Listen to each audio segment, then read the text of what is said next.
Hey, it's Dave Brown here, host of Now with Dave Brown on AMI. Check out this latest highlight from the show. AMI is teamed up with Halifax Comedy Fest for a special live taping of All Access Comedy. The event will feature several comedians from the disability community, including Courtney Gilmour. Courtney was a finalist for Canada's Got Talent and was nominated for a Juno for her comedy album, Let Me Hold Your Baby. Courtney is also an amputee. Here is just a sample of some of her humor. One time I was walking downtown and I saw this guy riding his bike with his hands behind his back. We locked eyes and he instantly put his hands back on the handlebar. He got nervous. He got so scared that I was going to be offended. I was like, relax, dude, it's okay. Don't worry about it. You're not appropriating my culture. It's okay. It's with great pleasure we welcome into the show comedian Courtney Gilmour. Hey, Courtney, how are you? Hi, Dave. I'm great, thank you. How are you? I'm well. Always enjoy chatting with people about their craft, and I do want to get into your process as a comedian in a moment. But first and foremost, what's your level of excitement for this all-access comedy show? Oh, I am so pumped. I'm so excited. I think it's going to be an amazing time. I'm so excited to even have this collaboration with AMI and the Halifax Comedy Festival. It's something new and different. And the lineup is stellar, just absolutely excellent. So I think people are going to be in for a real treat. Yeah, it's a really cool opportunity, and it's a great way to platform a lot of comedians and a lot of great work that they're doing. Courtney, you've been in the scene for a long time. What's been changing in the comedy world around disability and inclusion in the last 4 or 5 years? Yeah, I mean, I think we're seeing and hearing a lot more voices in the disability, in terms of representation. We're finding, at least compared to when I started like 10 years ago, there are a lot more disabled people who have decided to pursue comedy. And at the same time, because of that rising interest, a lot more venues are like, hey, maybe we should think about accessibility, because it's one thing for people with disabilities to want to do comedy, but they need to be able to get in the door. They need to be able to engage and interact with the audience, and I think it's becoming more of a priority. And it's a bit slower to get to that evolution of all inclusion, but I think we're off to a really great start, and so I'm really excited to see all the new talent that's coming up. I want to talk about your comedy and your process. In the lead up to this show, I've been talking a lot about how stand-up comedy strikes me as one of the most difficult art forms. It's so intimate and it's so exposed all at one time. But even before you get on stage, what is your process like? How are you crafting your material? Oh, good question. Before I'm on stage, I mean, there's a lot of second guessing myself, self-doubt, panic attacks, pacing around the room, just the standard writing process. Well, that's a great question because I find myself to be more of like a writerly comic in the sense that I don't necessarily come up with material while I'm on stage. I'm more of a written, scripted person where I like to have my ideas out in a Google Doc or something beforehand, and then I condense, I trim the fat and see what works. And so, every set I go into, I'm like, how can I introduce myself to this audience in different ways? Whether it's about, obviously I do speak a lot about my disability, but I also have a lot of material that's about other aspects of my life.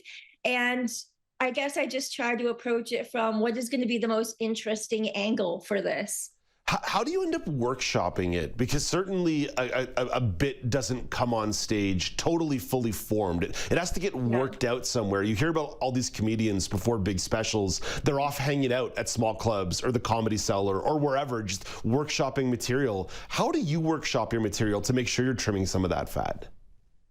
Yeah, incrementally, I would say. I would say just small chunks. Let's say I write like a brand new 8 to 10 minutes. I'll take small chunks of it to other shows around town and just try it. If there's open mics, I go to open mics sometimes, not as often as I used to, but those are good places to just use as like a playground for trying out your new stuff. But yeah, just little chunks of bits that I try at shows to see what hits and what's sticking to the wall. And then if it doesn't do well, I can sandwich it between bits I know work well, so that we can forget that ever happened.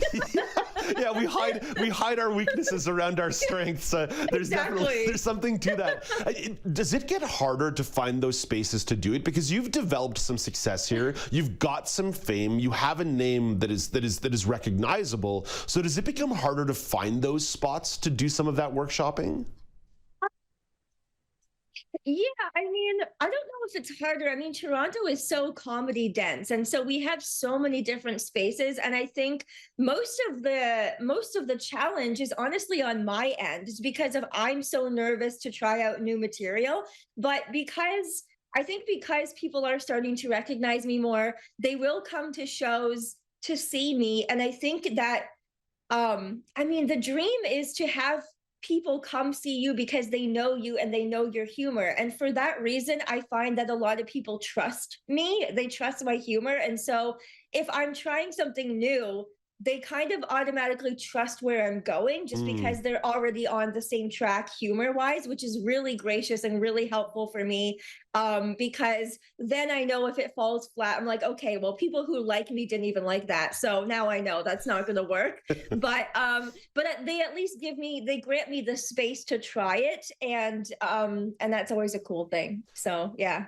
Earlier in the week on the show, we were talking about fan decorum at live events. And comedy is in a very unique place where heckling is, I don't know if it's accepted, but it's become more commonplace, especially in the last couple of years. You mentioned you're someone who likes to really work with scripted material. How do you handle hecklers? How do you feel about hecklers who may be berating you while you're on stage?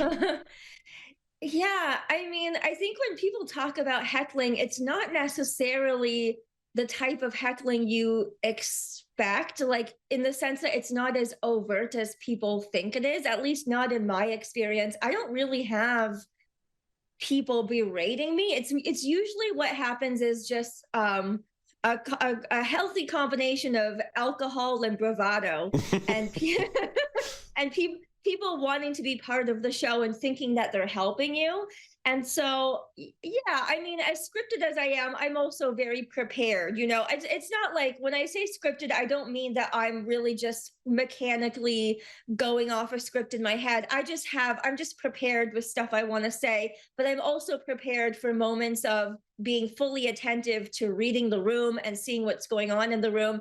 And if people are heckling, you know, it depends on what the context is. I have no problem with, you know, tactfully but sternly telling someone to be quiet, or I'll engage. It depends on if I can sense their tone. If it's something kind of playful and there's space for it, I will play along. But yeah, I mean, the general rule is don't heckle. It's just not usually very fun. I am very happy that nobody heckles me in here every morning. It would be very, very difficult to do this if somebody was badgering me. Courtney, I want to come back to the All Access show, which is taking place in Halifax. There are a lot of Canadian cities with their own comedy identity. Oftentimes Montreal, because of their giant comedy festival, gets a lot of love. But how would you describe the comedy scene in Halifax?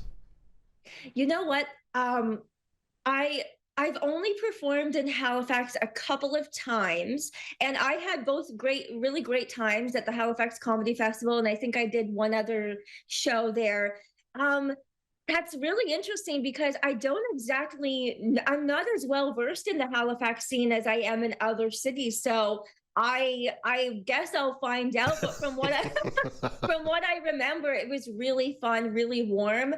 And I mean, generally, I just love East Coast humor. I just find them so, like, they're friendly and they're just willing to have a great time. They're there to have fun. I have other amputee friends in Halifax, so hopefully they come out and have fun at the disability, the AMI show. Yeah. But I make it a point to have amputee friends in every province and city, you know, just to like do a tour, make sure I have my own people there representing me.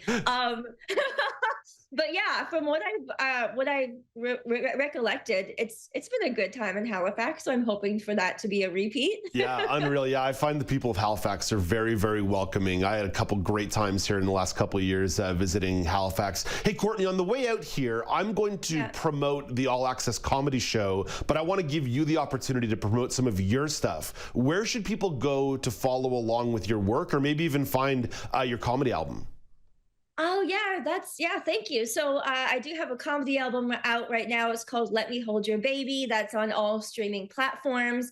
I think the best place, you can go to CourtneyGilmour.com when I remember to update it, but follow me on Instagram because I post everything there. It's at Courtney J. Gilmour. And yeah, I've always got updated tour dates and stuff like that there. Courtney, it's been such a pleasure chatting with you this morning. Best of luck getting ready for the All Access Comedy Show in a couple of weeks. Enjoy it. Enjoy your time in Halifax, and let's connect again down the road. Thank you so much. Thanks, Dave. That's comedian Courtney Gilmour. You can catch Courtney perform at the All Access Comedy Show, taking place on Sunday, April the 30th at the Spatz Theatre in Halifax. Tickets are free and available at halifaxcomedyfest.ca. That's halifaxcomedyfest.ca. So I know you just got a lot of links and Instagram handles tossed at you. You know where to go after the show to find that information if you didn't write it down fast enough. It's AMI.ca/now, AMI.ca/now. Do you want to dive into more conversations like this? Watch Now with Dave Brown weekdays at 9 a.m. Eastern on AMI-TV or download the podcasts wherever you listen.